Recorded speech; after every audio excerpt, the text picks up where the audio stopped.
Good morning students. बच्चों, आज हम आपको विश्व का नक्शा समझाएंगे। विश्व के नक्शा समझाने से पहले हम आपको थोड़ा सा समझाते हैं, ध्यान से सुनेंगे कि बेटा जिस पृथ्वी के जिस भाग पर हम खड़े हैं यह पृथ्वी का ठोस भाग है, तो इसी भाग को हम स्थलमंडल कहते हैं। और पृथ्वी के चारों ओर जहाँ पर ऑक्सीजन है, नाइट्रोजन है, कार्बन डाइऑक्साइड तथा जो दूसरी गैसें पाई जाती हैं वो वायुमंडल है। और जहाँ पृथ्वी के बहुत बड़े भाग पर जल पाया जाता है वो जलमंडल कहते हैं। तो आज हम आपको स्थलमंडल और जलमंडल यानी कि स्थलमंडल पर क्या है, महाद्वीप, और जलमंडल में महासागर, यानी कि जहाँ पर जल पाया जाता है वह जलमंडल है। तो सबसे पहले हम आपको महाद्वीप के विषय में बताएंगे, स्थलमंडल के बारे में बताएंगे। तो स्थलमंडल पर जो 7 महाद्वीप हैं, महाद्वीप किसे कहते हैं? देखिए, समुद्र तल से जो ऊपर उठा हुआ विशाल जो भूभाग होता है उसे महाद्वीप कहते हैं। महाद्वीप 7 होते हैं। देखिए, पहले नंबर पर आप थोड़ा सा ध्यान देंगे, हमारा महाद्वीप है एशिया, अफ्रीका, उत्तरी अमेरिका, दक्षिणी अमेरिका, अंटार्कटिका, यूरोप एवं ऑस्ट्रेलिया। ये सभी महासागरों से घिरे हुए हैं। इनमें जो सबसे बड़ा महाद्वीप है वह है बच्चों एशिया। कौन सा महाद्वीप सबसे बड़ा है? एशिया महाद्वीप है। तो देखिए, आपको ये येलो कलर का दिखाई दे रहा होगा, दिखाई दे रहा है। ये आप विश्व के नक्शे में देखेंगे, ये जितना भी येलो येलो हो रहा है ये सब एशिया महाद्वीप है। तो आपको अच्छे से समझ आ गया होगा। अब हम दूसरे नंबर पर जिस महाद्वीप के बारे में हम आपको बताने जा रहे हैं उसे देखिए,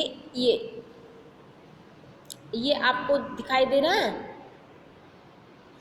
ये लाइट ग्रीन कलर का है जो, ये आपको दिखाई दे रहा होगा।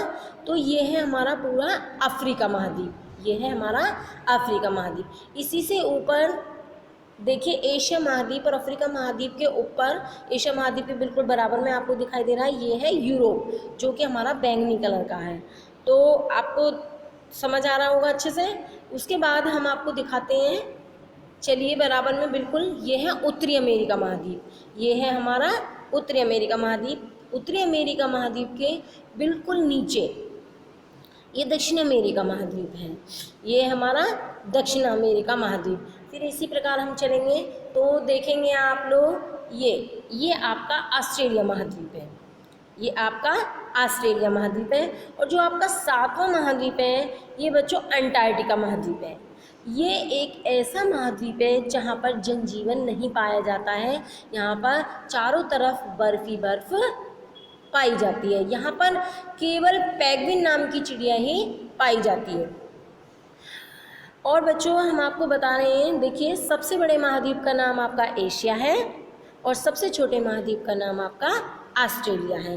तो अब आपको हमने महाद्वीपों के बारे में बताया है। अब आपको बच्चों एक बात बताते हैं कि एशिया महाद्वीप, यूरोप तथा एशिया मिलकर यूरेशिया कहलाते हैं।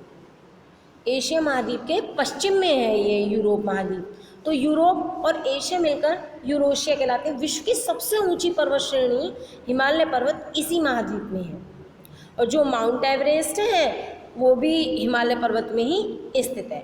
तो हम बच्चों आपको एक बात बताते हैं कि पामीर का पठार एशिया महाद्वीप के प्रमुख पठार हैं। तो आगे हम आपको और कुछ इस विषय में बताएंगे। एक हम आपको बच्चों यूरोप महाद्वीप के विषय में और बताएंगे, क्योंकि आपका जो सिलेबस में है वो यूरोप महाद्वीप से ज़्यादा वो है। देखिए, इस महाद्वीप में यूराल तथा काकेशस पर्वत एशिया महाद्वीप इससे अलग करते हैं। तो आर्कटिक महासागर तथा दक्षिण में भूमध्य सागर स्थित है। तो यूरोप महाद्वीप के बारे में हम आपको बहुत अच्छे से समझाने वाले हैं कि इसमें कौन कौन से देश आते हैं, ये थोड़ा हम आपको बाद में बताएंगे अगली वीडियो में। तो इसी वीडियो में हम आपको, अभी हमने आपको महाद्वीप के बारे में बताया, अब हम आपको महासागरों के बारे में बताएंगे। हमने बताया आपको 7 महाद्वीपों के बारे में, अच्छे से नाम याद रखेंगे और उनके क्षेत्र को याद रखेंगे कि कहाँ पर कौन सा महाद्वीप है। दूसरी बात, सभी बच्चे महासागरों को ध्यान देंगे। हमारे बच्चों महासागर जो हैं वो 5 होते हैं। कौन कौन से महासागर होते हैं और महासागर क्या है? देखिए बच्चों, पृथ्वी के ऊपरी धरातल पर बड़ी बड़ी गहरी खाइयाँ खड्डे आपस में मिले हुए हैं जो खारे पानी से भरे हुए हैं। तो ये जो विशाल जलराशियाँ हैं ये महासागर कहलाती हैं। अब महासागर कौन कौन से हैं इसके विषय में हम आपको बता रहे हैं। देखिए, एक तो है प्रशांत महासागर। ये जो प्रशांत महासागर है ये सबसे बड़ा महासागर है। जो प्रशांत महासागर है ये देखिए, आप इधर देखिए, ये प्रशांत महासागर इधर से पूर्व से पश्चिम की ओर इस प्रकार, ये इस तरह से इसने सारे एरिया को घेर रखा है। यहाँ तक है ये प्रशांत महासागर। प्रशांत महासागर सबसे बड़ा महासागर है। ये 16.5 यानी कि 6 करोड़ वर्ग किलोमीटर में फैला हुआ है। ये आपको समझ आ गया होगा। अब देखिए, आपको हमने प्रशांत महासागर के बारे में बताया है, अब हम आपको अटलांटिक महासागर के बारे में बताएंगे। देखिए, आपको हमने अफ्रीका महाद्वीप बताया था और ये दक्षिण अमेरिका महाद्वीप है, तो इसके इधर की साइड को ही ये अटलांटिक महासागर है। आपको दिख रहा है सभी बच्चों को, ये कौन सा महासागर है? अटलांटिक महासागर। अब हम आपको तीसरा महासागर जो बताने वाले हैं वो हिंद महासागर। हिंद महासागर बच्चों जहाँ हमारे भारत की सीमा खत्म होती है, ये दक्षिण में, ये भारत के दक्षिण में बिल्कुल नीचे आपको ये दिखाई दे रहा होगा, ये भारत का क्षेत्र है और फिर इससे नीचे ये हिंद महासागर है। आपका कौन सा महासागर है? हिंद महासागर। अब हम आपको आर्कटिक महासागर के बारे में बताएंगे। आर्कटिक महासागर एशिया और ये यूरोप से ऊपर है। देखिए, ये यूरोप से ऊपर, आपको समझ आ रहा होगा, ये है आर्कटिक महासागर। उससे हम देखिए, और हमारा जो अगला महासागर है दक्षिणी महासागर, ये इधर है, ये इधर। आपको समझ आ गया होगा। पांचों महासागरों के बारे में आपको बहुत अच्छे से पता चल गया होगा। सबसे बड़ा है हमारा प्रशांत महासागर और सबसे छोटा है दक्षिणी महासागर। इनके बारे में आप हमारी वीडियो के माध्यम से बहुत अच्छे से समझ सकते हैं। अगला जो हम आपको टॉपिक समझा रहे हैं वो है हमारी, जैसे कर्क रेखा है, भूमध्य रेखा है और मकर रेखा। जो बच्चों आपकी भूमध्य रेखा है यह इस संपूर्ण पृथ्वी को 2 भागों में बांटती है। भूमध्य यानी कि पृथ्वी को 2 भागों में बांटती है रेखा। ये देखिए, जो सबसे पहले हम आपको भूमध्य रेखा के विषय में बता देते हैं बच्चों। जो ये आपकी भूमध्य रेखा है, देखिए बीच में जा रही है ये वाली जो भूमध्य रेखा है, ये अफ्रीका महाद्वीप के नीचे से काटती हुई और इधर, ये इधर प्रशांत महासागर से इधर आपको दिखाई दे रही होगी। ये बीच में ये जो रेखा है जिसको विषुवत रेखा भी कहते हैं, भूमध्य रेखा भी कहते हैं। समझ आ गई होगी आप सभी को।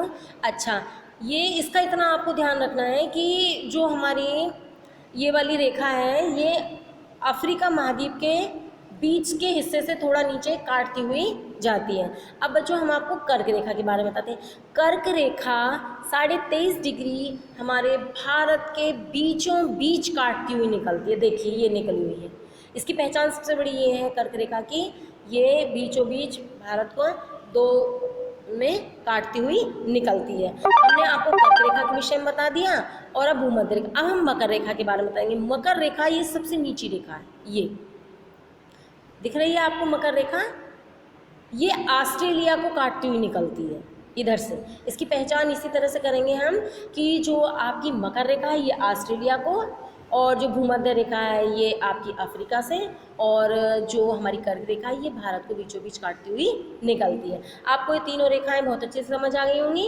हम अगली वीडियो में आपको और अच्छे से समझाने की कोशिश करेंगे, यूरोप महाद्वीप के विषय में अगली वीडियो में समझाएंगे। इतना आप महाद्वीपों को और महासागरों को और तीनों रेखाओं को अच्छे से समझेंगे।